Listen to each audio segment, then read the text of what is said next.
Já estamos no terceiro domingo da Quaresma, já se aproxima o fim da Santa Quaresma, este período dedicado a intensificar o nosso amor a Deus e aos irmãos por meio da caridade, da penitência, do jejum, da esmola. E há um motivo, porque a Santa Mãe Igreja coloca desde o início este período, assim chamados 40 dias. Nós sabemos que às vezes passa um pouco mais, 45, dependendo da data móvel da Páscoa.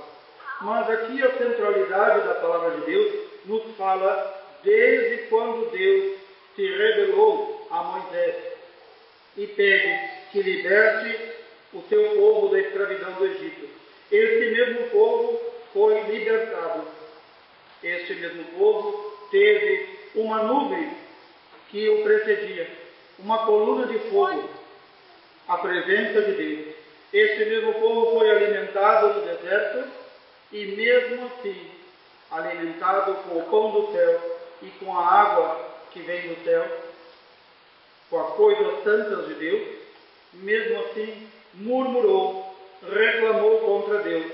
Nós sabemos, como diz São Paulo, que poucos foram aqueles que entraram na Terra Santa. E não foi por nada que levaram 40 anos no deserto em peregrinação para a Terra Santa. Deus ia mostrando o caminho, porém o povo ia se desviando do caminho de Deus. Não levaria 40 anos para cruzar o deserto e chegar à Terra Santa. Mas assim foi. Nós tivemos aqui, e estamos tendo esse período de 40 dias, a Quaresma, para também seguir na nossa peregrinação. Nós teremos uma Quaresma frutuosa e uma Páscoa Santa se nós seguirmos a coluna de fogo, a nuvem, bebermos e comermos do alimento de Deus e não nos desviarmos do caminho que o Senhor indica. São Paulo, falando aos Coríntios, recorda tudo isso. Deus alimentou o seu povo com alimento espiritual, com a bebida espiritual. Esse rochedo, que é o próprio Cristo, os alimentou. No entanto, de São Paulo, a maior parte do povo de Deus desagradou a Deus porque murmurou. Morreram e ficaram no deserto.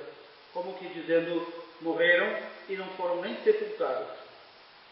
Não há coisa mais indigna para os judeus que não ser sepultado, para nós também. Algo mais humilhante que não ser sepultado, não estar numa terra que Deus destinou para nós. E então São Paulo diz, por que é que aconteceu isso com ele? E recebemos nem mesmo Moisés, que deveria libertar o povo e libertou, que deveria conduzir o povo e assim o conduziu. Nem Moisés entrou na Terra Santa. Não porque Moisés tenha murmurado, mas porque Moisés deixou o povo murmurar contra Deus. Aqui diz São Paulo, não murmureis como alguns deles murmuraram e foram mortos pelo anjo exterminador. São Paulo vai dizer, o que foi que fez com que murmurassem contra Deus? Porque desejaram coisas más. Recordemos que o povo de Israel, quando é libertado do Egito, a primeira coisa que se queixa é, mas Moisés nos libertou para nos deixar morrer no deserto, aqui não tem comida nem bebida. E Deus providenciou. Depois, o povo achava que não poderia continuar a sua marcha durante a noite, sem nenhuma iluminação. E Deus colocou uma coluna de fogo indicando o caminho. E o povo reclamou. Quando Moisés subiu ao monte para falar com Deus e receber os 10 mandamentos, o que fez o povo? Não aguentou, impaciente, não aguentou o tempo de Deus e murmurou e fabricou falsos deuses e colocou no lugar de Deus. Este mesmo povo, recém-saído do Egito, se queixava e dizia, nós temos saudades das panelas de carne lá no Egito. Lá nós éramos escravos, mas comíamos bem. E aqui não temos nada. Parece ser uma constante que o povo de Deus não reconhece os benefícios que recebe de Deus. E por isso murmura. Por isso, longe de nós qualquer murmuração contra Deus. Diz São Paulo, Portanto, quem julga estar de pé, tome cuidado para não cair. Quem se julga já salvo, já redimido, já amigo de Deus, e que não precisa fazer penitência, e que não precisa mudar de vida, e que já tem o seu lugarzinho pronto no céu. Muito cuidado de São Paulo. Tome cuidado para não cair. Recordemos que a fé é um dom de Deus. Quantas pessoas, até mesmo pessoas muito piedosas, quando começaram a jactar-se, a mostrar a sua arrogância, a dizer: eu sou um homem, sou uma mulher de muita fé, eu pratico as obras de caridade, eu faço isso, eu faço aquilo. Deus, em sua misericórdia, para salvá-lo da sua arrogância, lhe tira o dom da fé. E como que se escurece o seu entendimento, a sua alma, e essa pessoa, se não for a misericórdia de Deus, acaba por perder-se. Jesus vai falar aqui no Evangelho segundo Lucas de uma outra figueira. Recordemos que o Senhor já havia falado no Evangelho de Marcos e também no Evangelho de Lucas, em outro capítulo, sobre uma outra figueira. Aquela figueira que o Senhor encontra à beira do caminho e que não dá frutos. E, portanto, o Senhor a amaldiçoa e diz: não desse fruto, então seque. Esse que está à beira do caminho, essa figueira, é quem? É todo aquele que não pertence à vinha do Senhor e que poderia fazer parte, e mesmo assim não quer dar frutos. Agora o Senhor fala-nos de outra figueira, de uma figueira muito especial para ele, de uma figueira que, como diz o evangelista Lucas, está plantada no meio de uma vinha. E nós podemos perguntar: o que faz essa figueira no meio de uma vinha? Está totalmente deslocada, e não é lugar de figos, não é lugar de figueira no meio de uma vinha. Quem vai plantar uma figueira no meio da vinha? Pois o dono da propriedade, o dono da vinha, mandou plantar aí. E essa figueira está aí plantada, e ele vai inspecioná-la e não encontra frutos.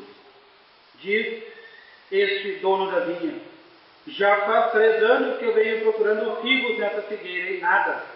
Corta, bota fora, queima essa figueira. E então o vinhateiro, aquele que cuidava da vinha, não estava ali para cuidar da figueira. Este vinhateiro diz: Senhor, vamos fazer diferente, se tu permite. Eu vou cavar, vou adubá-la e ano que vem vamos ver. Se ela não der frutos, então tu faz o que queres dela. Pode cortar, queimar, botar fora. Que é essa vinha? A vinha é a igreja. O dono da vinha é o Pai. Quem é este vinhateiro ou o capataz da vinha? É o nosso Senhor Jesus Cristo. Ele, em sua misericórdia, sustenta o braço do Pai e diz: mais um pouco, mais clemência, mais calma com essa figueira. Nós podemos dizer: essa figueira é o outro. Essa figueira é aquele meu irmão e minha irmã lá dentro da igreja que não produz frutos algum. E o Senhor vai arrancá-lo quanto antes. Nós sempre temos esse costume de achar que é o outro. Na realidade, essa figueira somos nós. Sou eu e é tu, que não produzimos frutos devidos ao Senhor. Esta figueira, o Senhor nos deu, como diz o Evangelho, mais um ano. E assim é a nossa vida.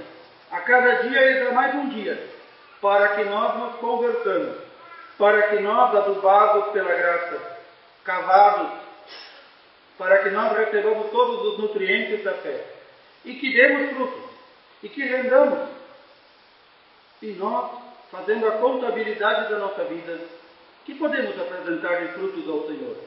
Por isso nossa Mãe Igreja, tão sábia, criada a partir do coração do Senhor, nos vai dizer: aproveitem a Quaresma. A Quaresma é um momento de intensificar. A Quaresma é um momento de receber todas as graças dos inúmeros exercícios de piedade, do jejum, da penitência, da esmola, da oração mais forte, da Santa Missa, receber todo este adubo e então gerar frutos. Ninguém pense que vai apresentar os seus frutos apenas no final da sua vida, quando o Senhor da vinha vier. Ele quer o fruto hoje. O pai quer o fruto hoje. O filho que diz, aguarda mais um pouco, pai. Vamos dar mais um tempo para eles. É a clemência do Filho de Deus que sustenta a mão do Pai, para que o Senhor não nos arranque de sua vinha. E então o Senhor diz, vamos mais dar um tempo, vamos esperar que ele produza frutos. E o Senhor vai esperando, e nós recebemos mais um dia. Ao final do nosso dia, nós poderíamos e deveríamos fazer a contabilidade. Que frutos eu rendi hoje para o Senhor? Como dizia, não é só no final da vida que temos que apresentar os frutos, é todo dia. Que frutos eu gerei? Frutos de santificação para mim e para os outros, frutos de uma fé firme, de uma fé que seja exemplo para meus irmãos. Quais foram os frutos que eu gerei? Quais foram os frutos que eu estou dando ao Pai? Irmãos e irmãs, peçamos que o Senhor tenha misericórdia de nós. Que nós saibamos aproveitar bem esse tempo, os últimos tempos que nos faltam. A quaresma já acaba. E quem perdeu, perdeu. Não pode dizer que vai fazer o ano que vem. O ano que vem eu vou fazer penitência. O ano que vem eu vou fazer melhor. É hoje que nós devemos fazer. Então aqui neste momento nós queremos pedir ao Senhor. O Senhor tenha misericórdia de nós. O Senhor seja paciente conosco. Ele sabe de que matéria nós somos feitos.